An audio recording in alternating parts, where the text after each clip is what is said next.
Everyone, this is Amit from IIT Patna. Eklavya batch lecture number 48 में आपका स्वागत करता हूं। अभी तक हमने 47 लेक्चर वीडियो पे यूट्यूब पे अपलोड कर दिया है। जाइए वहां से पूरे प्रकार के केमिस्ट्री फिजिक्स के सारे कंसेप्ट बता रखे हैं। मैथमेटिक्स के भी कुछ वीडियोज मिल जाएंगे। और इस केमिस्ट्री का सेट नंबर 8 जो कि अभी हम डिस्कस करने वाले हैं। अब देखते देखते यहां से हम सेट 8 में आ चुके हैं। 9 और 10 सेट कंप्लीट कराने के बाद फिर हम आपको फिजिक्स का सेट देने लगेंगे। ये पूरा का पूरा 12th बीएससी 2025 को टारगेट कर रहा है। अगर आप इसको फॉलो करते हैं देन आपका नंबर एक्सट्रीमली गेन कर जाएगा, क्योंकि अगर आप इस 10 सेट प्रैक्टिस को आप कंप्लीट कर लेते हैं, दावे के साथ कर सकता हूं कि आप 70 में से आराम से कोई भी 35 क्वेश्चन बना लोगे। तो चलिए स्टार्ट करते हैं। लेक्चर नंबर 48 है और केमिस्ट्री का सेट प्रैक्टिस 8 है। पेन और पेपर ले लीजिए और देखिए कि आपसे कितना क्वेश्चन सही हो रहा है। सबसे पहला क्वेश्चन है, निम्नलिखित में से कौन धातु सामान्यतः मुक्त अवस्था में पाया जाता है? इसका आंसर गोल्ड होगा। ऑप्शन बी करेक्ट हो जाएगा, सोना। नेक्स्ट, अब ये कितना इजी क्वेश्चन है, ये तो सबको याद होता है। निम्नलिखित में से कौन सा कथन सत्य है? सभी अयस्क खनिज है, सभी खनिज अयस्क है। अब क्या ही बताएं आपको, इसका आंसर ए करेक्ट हो जाएगा। सभी अयस्क खनिज होते हैं लेकिन सभी खनिज अयस्क नहीं होते हैं। ऑप्शन ए करेक्ट हो जाएगा। बहुत इजी क्वेश्चन है। निम्नलिखित धातुओं में किसके निष्कर्षण में वैद्युत धातु कर्म का उपयोग होता है? तो चलिए इसका जो आंसर होगा, निम्नलिखित धातुओं में से किसके निष्कर्षण में हम वैद्युत विद्युत कर्म का उपयोग करते हैं, यानी कि इलेक्ट्रोमेटलर्जी का यूज किया जाता है, वो सोडियम के लिए किया जाता है। क्योंकि सोडियम जो होता है वो कैथोड पर जाकर के जमा हो जाता है। तो आयरन नहीं होगा, सिल्वर भी नहीं होगा। सिल्वर में तो साइनाइड विधि का यूज करते हैं, लेड तो नहीं होगा। Option D correct. जिसमें दो अलग अलग धातु उपस्थित होते हैं उसको क्या कहते हैं? कॉपर पेराइट। क्योंकि कॉपर पेराइट में CuFe, कॉपर पेराइट का फॉर्मूला CuFeS2 होता है। इसमें कॉपर भी होता है और आयरन भी होता है, तो इसीलिए ऑप्शन डी करेक्ट हो जाएगा। हेमेटाइट जानते होंगे, मैग्नेटाइट जानते होंगे, दोनों आयरन के एलिमेंट और गैलेना PbS। अब 4 ऑप्शन दिया हुआ है, 1s2 2s2 2p1 और 2p ऑर्बिटल के पास, क्योंकि p सबसे के पास 3 ऑर्बिटल होता है, px py pz। तो x के पास 1 है, y के पास 1 है और z के पास 1 है। अब बताइए कि किसका इलेक्ट्रॉनिक विन्यास लिखा हुआ है? बिल्कुल इजी क्वेश्चन है। टोटल इलेक्ट्रॉन भी लिखिए, 2 2 4 5 6 7, नाइट्रोजन हो जाएगा। ऑप्शन सी करेक्ट हो जाएगा। नेक्स्ट क्वेश्चन, निम्नलिखित में से कौन नाइट्रोजन का ऑक्साइड हंसाने वाला गैस है? नाइट्रस ऑक्साइड होता है N2O, इसको लाफिंग गैस भी कहा जाता है। ठीक। निम्नलिखित में से किसकी बंध ऊर्जा सबसे अधिक होती है? Which of the following has the highest bond energy? इसका आंसर हो जाएगा OO। ऑप्शन ए करेक्ट हो जाएगा। NiCO होल 4 में निकेल का ऑक्सीकरण संख्या कितना है? अब चूंकि जिस पे निकालना है उसको X मान लीजिए। अरे CO एक कार्बोनिल एक न्यूट्रल लिगेंड होता है, इस पे चार्ज 0 होता है, तो 0 गुने 4 0 बराबर 0, तो X बराबर 0। ऑप्शन ए करेक्ट हो जाएगा। नेक्स्ट क्वेश्चन, जलीय घोल में किसका मोलर विद्युत चालकता का मान सबसे अधिक होगा? देखिए, जो सबसे ज्यादा आयंस में टूटेगा उसी का मोलर कंडक्टिविटी का मान सबसे ज्यादा होगा। तो इसको अगर तोड़िएगा, Tt NH3 का होल 6 Cl4, तो ये पूरा का पूरा कॉम्प्लेक्स आयन मिलेगा, PtNH3 का होल 6। इस पे चार्ज होगा +4 और Cl पे मिलेगा -1। लेकिन Cl का संख्या 4 है तो 4 से गुना कर देंगे। इसमें नंबर ऑफ मोल बराबर मिल गया 5। उसी प्रकार से इसको तोड़िएगा तो नंबर ऑफ मोल बराबर 3 1 4 मिलेगा, और इसको तोड़िएगा तो नंबर ऑफ मोल कोल्ड्रिन और ये पूरा का पूरा 3 मिलेगा, और इसमें नंबर ऑफ मोल 2 मिलेगा। ऑप्शन ए करेक्ट हो जाएगा। इसका मोलर कंडक्टिविटी का मान सबसे ज्यादा होगा। K3FeCN6 का IUPAC नाम क्या होगा? तो इसमें Fe पर चार्ज होता है +3, इसका नाम होगा पोटेशियम हेक्सा साइनो या साइनाइडो भी कह सकते हैं, फिरेट, और इसमें आएगा 3। देख लीजिए, ये तो बिल्कुल नहीं होगा, ये भी नहीं होगा। ऑप्शन डी करेक्ट हो जाएगा, क्योंकि यहाँ पे 3 है तो 3 तो केवल इसमें है, potassium hexacyanoferrate. Option D correct हो जाएगा। नेक्स्ट, विटामिन B12 में क्या उपस्थित होता है? कोबाल्ट। ऑप्शन ए करेक्ट हो जाएगा। क्वेश्चन नंबर 12, NiC2O4 का होल थराइस 4- में निकेल का समन्वय संख्या, मतलब परमिशन नंबर बोला है। देखिए, C2O4 2- को ऑक्सिलेट आयन कहते हैं और ये बाइडेंटेड लिगेंड है, एक और में 2 लोन पे डोनेट करता है। तो चूंकि C2O4 का एक लिगेंड जो होगा एक बार में 2 लोन पेयर को डोनेट करेगा, इसकी संख्या है 3, तो एक बार में ये 6 लोन पेयर को डोनेट करेगा, इसलिए कंडीशन नंबर हो जाएगा 6, ऑप्शन बी करेक्ट हो जाएगा। अब इसका IUPAC नाम क्या होगा, तो नंबरिंग करेंगे 1 2 3 4। 1 पर क्लोरो है, 3 पर मिथाइल है, तो 1 chloro 3 methyl, option C correct हो जाएगा, 1 chloro 3 methyl butane. Question number 14, अब इस रिएक्शन को कंप्लीट करना है, यानी कि ये कैसा रिएक्शन है, एबीसीडी में ऑप्शन दिया हुआ है। अब यहां से OH आया होगा और Br को हटा दिया होगा, तो एक न्यूक्लियोफाइल आया और दूसरे न्यूक्लियोफाइल को हटा दिया, इसको बोलते हैं एसएन रिएक्शन, मतलब कि न्यूक्लियोफिलिक सब्स्टिट्यूशन रिएक्शन, नाभिक से नहीं विस्थापन रिएक्शन, ऑप्शन बी करेक्ट हो जाएगा। देखिए यहां पे होगा न्यूक्लियोफिलिक सब्स्टिट्यूशन रिएक्शन। निम्नलिखित में से कौन ऑर्थोफॉस्फोरिक अम्ल का सूत्र है, ऑर्थोफॉस्फोरिक एसिड का फॉर्मूला क्या होगा, इसका आंसर हम पहले से भी जानते हैं, H3PO4, जो कि काफी यूज में आता है। इसमें P पर ऑक्सीडेशन नंबर होता है +5, इसी को पढ़ा जाता है ऑर्थोफॉस्फोरिक एसिड, और ये फास्फोरस एसिड होता है। HCF4 का संरचना क्या होगा, चलिए इसमें निकालते हैं। HCF4 में पहले निकालेंगे THO या SN, मतलब स्टेरिक नंबर या total hybrid orbital 1/2। Central atom xenon है जिसके पास वैलेंस इलेक्ट्रॉन होता है 8, और मोनोवैलेंट एटम फ्लोरीन है जिसकी संख्या है 4, तो 4 जोड़ देंगे। अब जितना माइनस होगा ओवरऑल उतना जोड़ेंगे, जितना प्लस होगा उतना घटा देंगे, ना माइनस है ना प्लस है। 8 से 12/2 कितना हो जाएगा 6। हाइब्रिडेशन होगा sp3d2, ठीक है। बट बोला है शेप, तो शेप के लिए क्या करेंगे, इसको हम लिखेंगे जेनॉन, ये फ्लोरीन फ्लोरीन फ्लोरीन फ्लोरीन, और एक लोन पेयर यहां आ जाएगा, एक लोन पेयर यहां आ जाएगा, इसको बोलते हैं square planar, so option C correct हो जाएगा। निम्नलिखित में से कौन हाइड्रोजन धनात्मक ऑक्सीकरण अवस्था प्रदर्शित नहीं कर सकता। अब केवल फ्लोरीन दुनिया के एक ऐसा एकमात्र हाइड्रोजन परिवार का फैमिली है जो पॉजिटिव ऑक्सीडेशन नंबर शो नहीं करता है। बाकी आयोडीन भी करेगा, Cl भी करेगा, Br भी करेगा, एक पर कभी भी +1 चार्ज नहीं आ सकता है, इस पर हमेशा -1 चार्ज होता है। निम्नलिखित में से किसका बंधन कोण सबसे छोटा है, बहुत ही शानदार क्वेश्चन है, इसको बोलते हैं ड्रैगोज मॉलिक्यूल। अब देखिए ड्रैगोज मॉलिक्यूल क्या होता है, ठीक। तो ड्रैगोज मॉलिक्यूल का डेफिनेशन बहुत ही इजी है,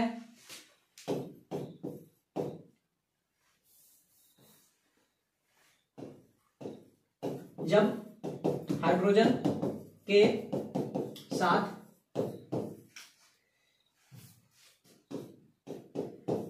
सेकेंड पीरियड से ज्यादा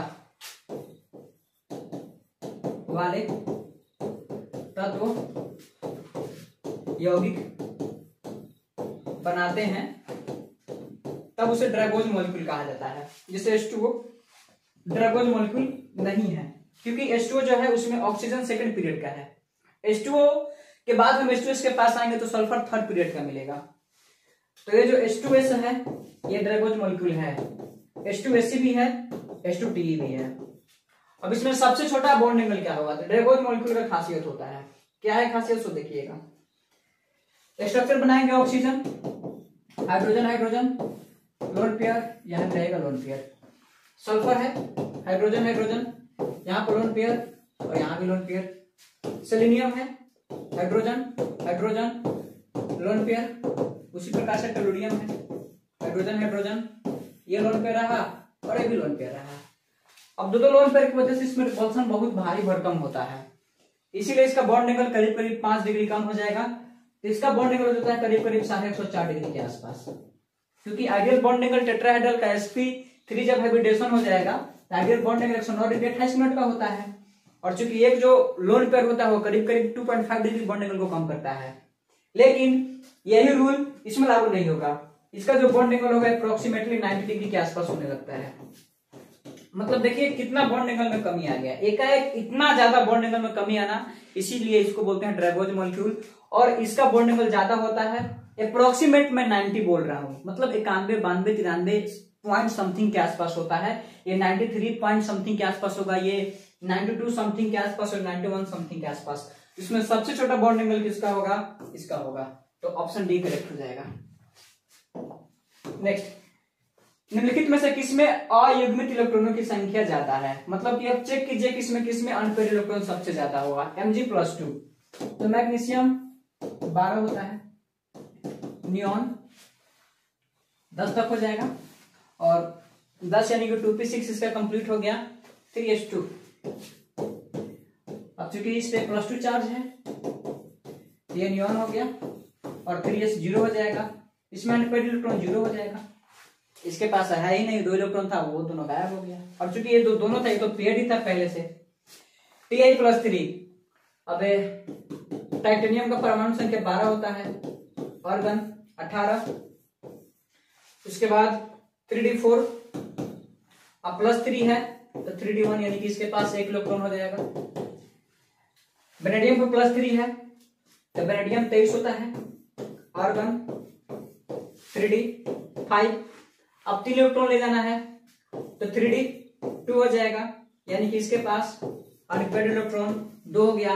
Fe+3 है, अब Fe का परमाणु संख्या 26 होता है, इलेक्ट्रॉनिक विन्यास हो जाएगा ऑर्गन, और चूंकि 3d5 4s1 होता है क्रोमियम का, और 3d5 4s2 हो जाएगा मैग्नीज का, तो 3d6 4s2 ये हो जाएगा आयरन का। अब यहां से अगर 3 इलेक्ट्रॉन गायब करते हैं तो 4s 0 हो जाएगा और 3d5 हो जाएगा, इसमें से 2 और डी में से 1। अब इसके पास नंबर ऑफ अनपेयर्ड इलेक्ट्रॉन 5 हो जाएगा, यानी कि n का मान 5 हो जाएगा। सो हमारा ऑप्शन यही हो जाएगा, डी करेक्ट हो जाएगा। क्वेश्चन नंबर 20, क्रोमियम की अधिकतम ऑक्सीकरण संख्या कितना होता है? +6 होता है, +6।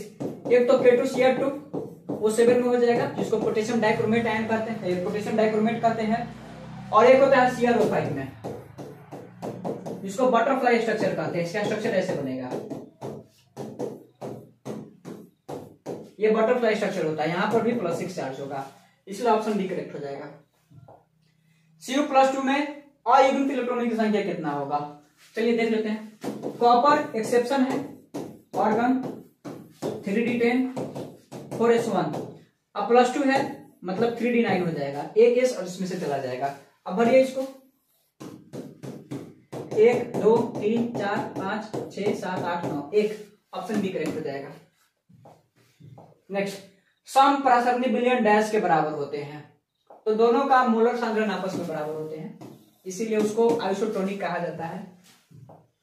HCl एवं H2O के एजियोट्रोपिक मिश्रण में कितना परसेंट HCl होता है? 20.2% होता है, ऑप्शन डी करेक्ट हो जाएगा। ठीक है। 24, 96,500 कूलाम का विद्युत आवेश कॉपर सल्फेट के विलयन से कितना तांबा मुक्त करता है? ठीक है, इसका आंसर होगा 31.76 ग्राम तांबा, ऑप्शन बी करेक्ट हो जाएगा। अब सेल कांस्टेंट का बात पूछा है तो L/A होता है, ऑप्शन ए, जिसको सेल कांस्टेंट कहते हैं। 26, Zn से Zn4 CuSO4 से Cu का भी तो आंक बल 1.1 है, तो इसका कैथोड क्या होगा? देख लीजिए, ये 0 से +2 गया है और ये +2 से 0 गया है, तो इसका रिडक्शन हो गया है, तो कैथोड कौन हो जाएगा? कॉपर, ऑप्शन बी करेक्ट हो जाएगा, क्योंकि ये सब तो सॉल्यूशन उसमें डाला जाता है। जिंक और कॉपर का यूज करते हैं, जिंक एनोड के रूप में और कॉपर कैथोड के रूप में। आयनीकरण का सिद्धांत किसने दिया था? आर्हेनियस ने, ऑप्शन बी करेक्ट हो जाएगा। किसी पदार्थ की अभिक्रिया की दर निर्भर करती है एक्टिव मास पर, ऑप्शन डी करेक्ट हो जाएगा, सक्रिय मात्रा पर। निम्नलिखित में से किस एल्काइल हैलाइड का जलांशन SN1 के द्वारा होगा? एक minute, which of the flowing alkyl halides is hydrolysed bye SN1 reaction? अब इसमें जो 3 डिग्री होगा उसका जल्दी होगा, ऑप्शन डी करेक्ट हो जाएगा। सी, CH3 CH3 CH3, क्योंकि 3 डिग्री का जो SN1 का एक्टिविटी होता है वो सबसे ज्यादा होता है, तब 2 डिग्री तब 1 डिग्री, ऑप्शन डी करेक्ट हो जाएगा। नेक्स्ट क्वेश्चन, क्लोरोफॉर्म जिंक और जल के अवकरण से क्या बनाता है? तो क्लोरोफॉर्म जिसका फॉर्मूला होता है CHCl3। अब इसमें डालेंगे जिंक और H2O, जैसे अवकरण कराएंगे मीथेन बन जाएगा, ऑप्शन डी। जब इथाइल ब्रोमाइड की अभिक्रिया शुष्क सिल्वर ऑक्साइड से कराई जाती है तो क्या बनता है? इथाइल ब्रोमाइड, यानी कि C2H5Br।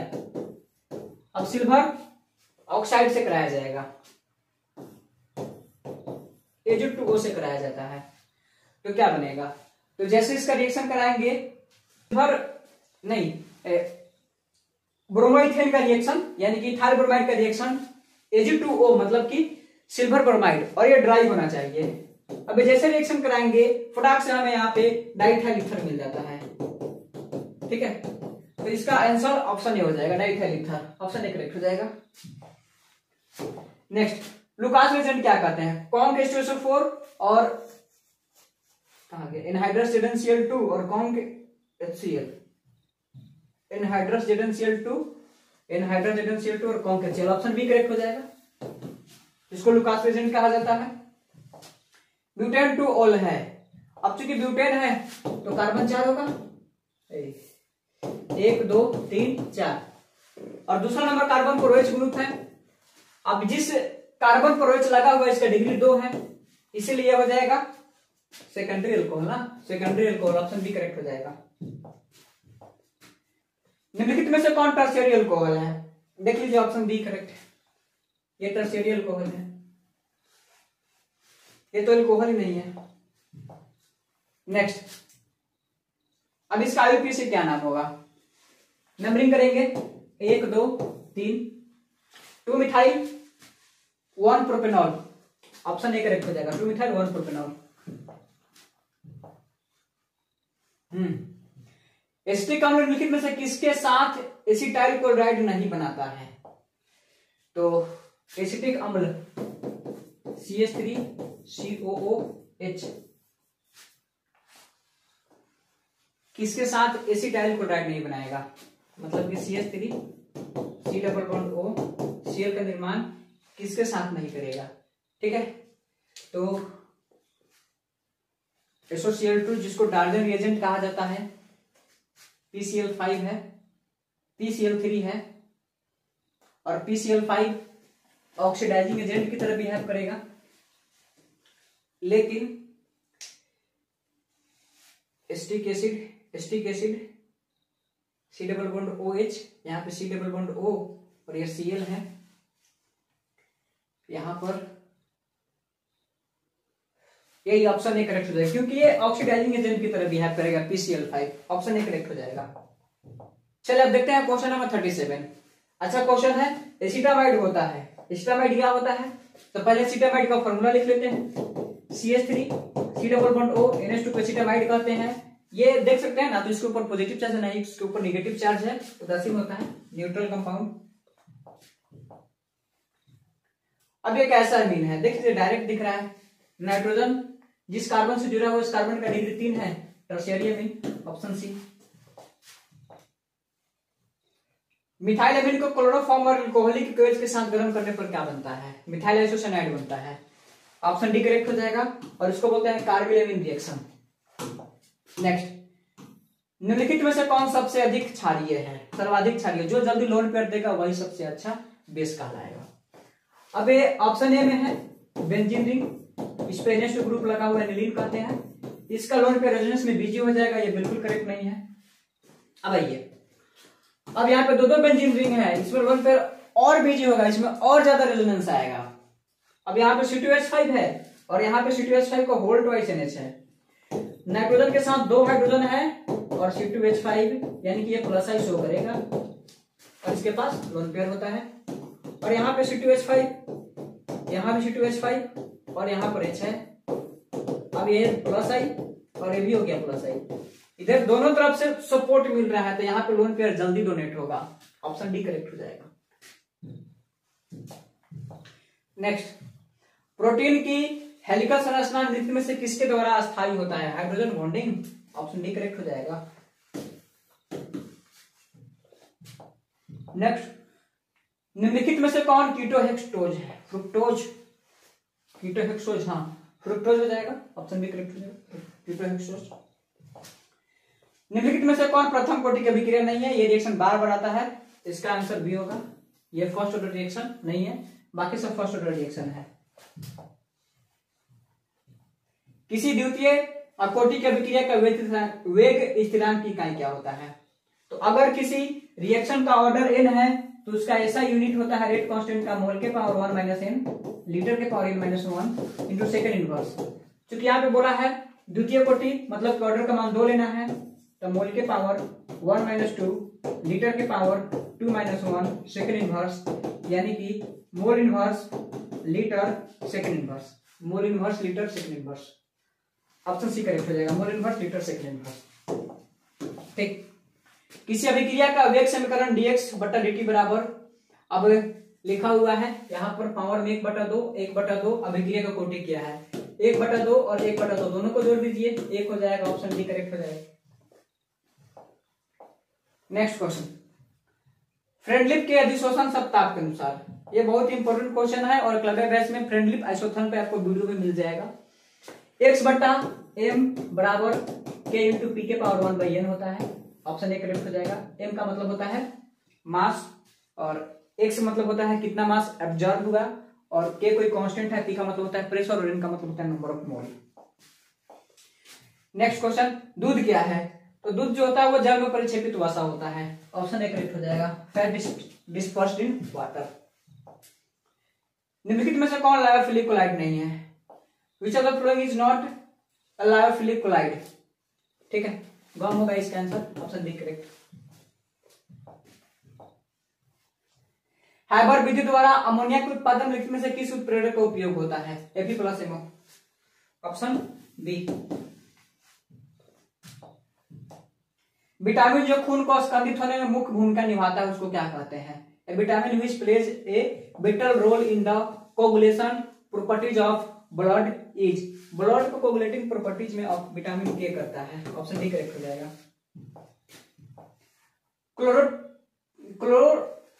क्लोरोइनिन टी क्या है?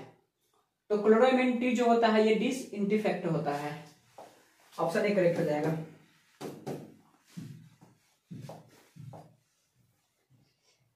हाइड्राजीन एक दवा है जिसका उपयोग निम्नलिखित में से किस रूप में होता है? ट्यूबरक्लोसिस में यूज होता है, ऑप्शन डी करेक्ट हो जाएगा। निम्नलिखित में कौन एक एल्कालाइड है? Nicotine, atropine, cocaine, option D होगा इनमें से सभी, ये सब के सब एल्कलॉइड है। निम्नलिखित में से कौन प्राकृतिक रबर है? आइसोप्रीन, ऑप्शन ए करेक्ट हो जाएगा।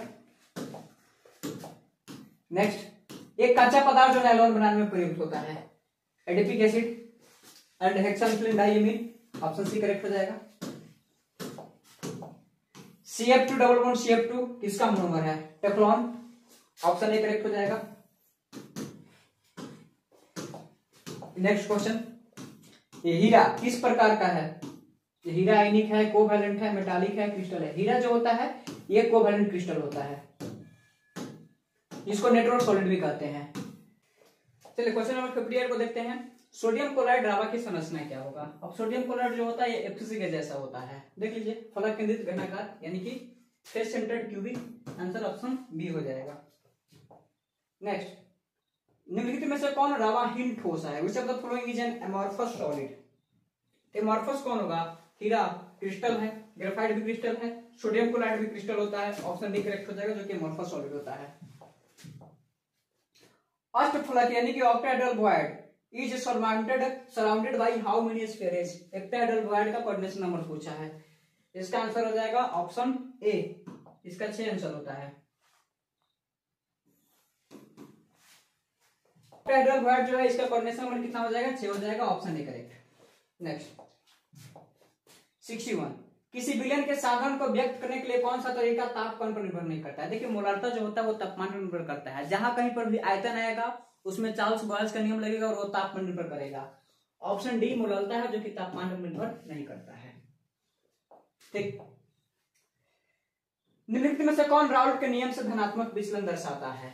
तो इसका जो आंसर होगा वो C6Cl4। ये बेंजीन और क्लोरोफॉर्म का जो मिक्सचर होता है, जो सॉल्यूशन होता है, वो राउल्ट का नियम में पॉजिटिव डेविएशन यानी कि धनात्मक विचलन दर्शाने लगता है। किसी विलयन के प्रसारणी दाब को निम्नलिखित में से किस समीकरण के द्वारा व्यक्त किया जाता है? तो पाई बराबर CRT होता है, तो यहां से हम लिख सकते हैं पाई बाई सी बराबर RT। ऑप्शन बी करेक्ट हो जाएगा।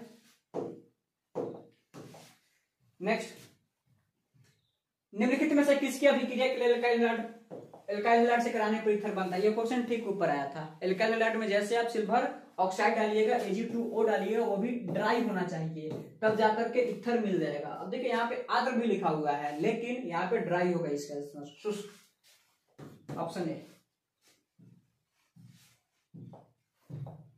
नेक्स्ट क्वेश्चन, अब इसका आईयूपीएसी क्या नाम है? बहुत इजी क्वेश्चन है। देखिए, एल्डिहाइड ग्रुप है, नंबरिंग होगा 3 हाइड्रोक्सी ब्यूटेनॉल।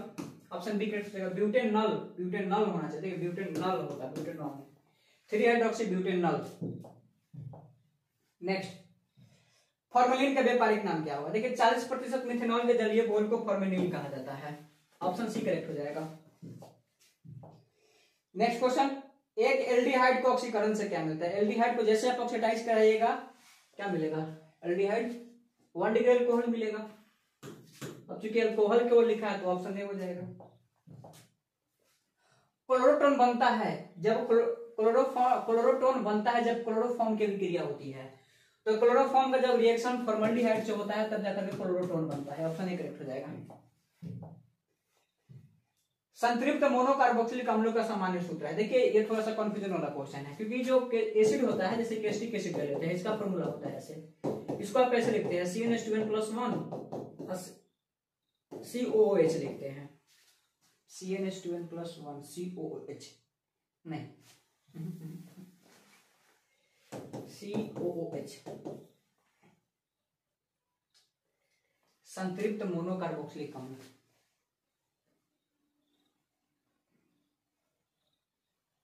CN तो H, अगर इसको करूंगा C2N